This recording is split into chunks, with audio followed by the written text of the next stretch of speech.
Assalamualaikum warahmatullahi wabarakatuh. Perkenalkan, nama saya Hilda Sakira dengan NIM 24143007 dari kelas 4A Prodi Asuransi Syariah. Di sini saya akan mereview atau meresum buku dengan judul Asuransi Syariah di Mata Gen Z. Buku ini membahas pentingnya literasi keuangan syariah, khususnya asuransi syariah atau takaful bagi generasi Z sebagai generasi yang hidup di era digital, penuh resiko dan membutuhkan perlindungan finansial yang etis, transparan dan sesuai dengan prinsip Islam. Nah, saya dari kelompok 1, kita meresum per bab. Yang pertama, bab pertama yaitu takaful adalah sistem asuransi syariah berbasis tolong-menolong melalui dana tabaruk dengan prinsip keadilan, transparan, dan sesuai nilai Islam. Jadi itu cocok untuk Gen Z seperti kita. Nah, untuk bab 2-nya itu takaful versus asuransi konvensional. Itu membahas perbedaan sistem syariah tanpa riba, gharar, maisir dengan konvensional yang berorientasi profit perusahaan. Nah, untuk bab 3 itu mengenai sejarah asuransi syariah. Itu tuh menjelaskan perkembangan dari konsep akilah hingga berdirinya asuransi syariah modern di Indonesia atau PT Syarikat Takaful, karena waktu zaman Nabi itu bukan asuransi, adanya adalah akilah. Untuk selanjutnya bab 4 itu mudharabah dalam takaful.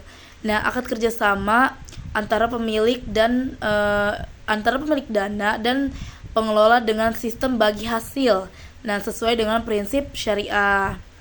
Untuk bab 5 yaitu tentang tabaruk, di mana dana sumbangan peserta untuk saling membantu saat terjadi resiko menjadi inti dari takaful.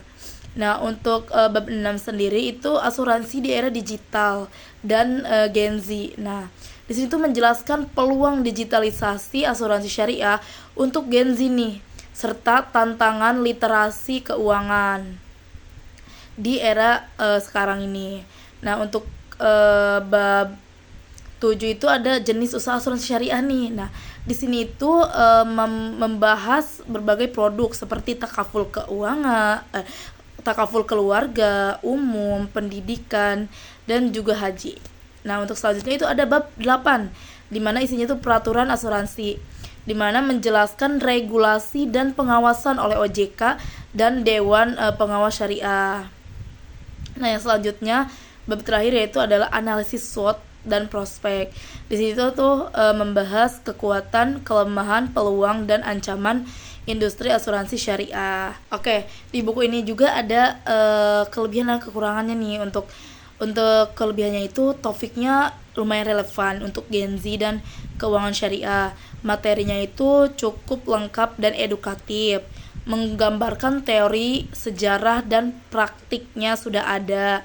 Nah, untuk kelemahannya sendiri itu tuh terlalu panjang atau teksnya tuh terlalu panjang lah gitu ya. Terus nggak banyak, tapi ada beberapa yang typo. Terus kurang contoh praktis. Nah, sebenarnya itu tuh kurang suara dari Gen Z, meskipun targetnya itu Gen Z ya. Terima kasih. Wassalamualaikum warahmatullahi wabarakatuh.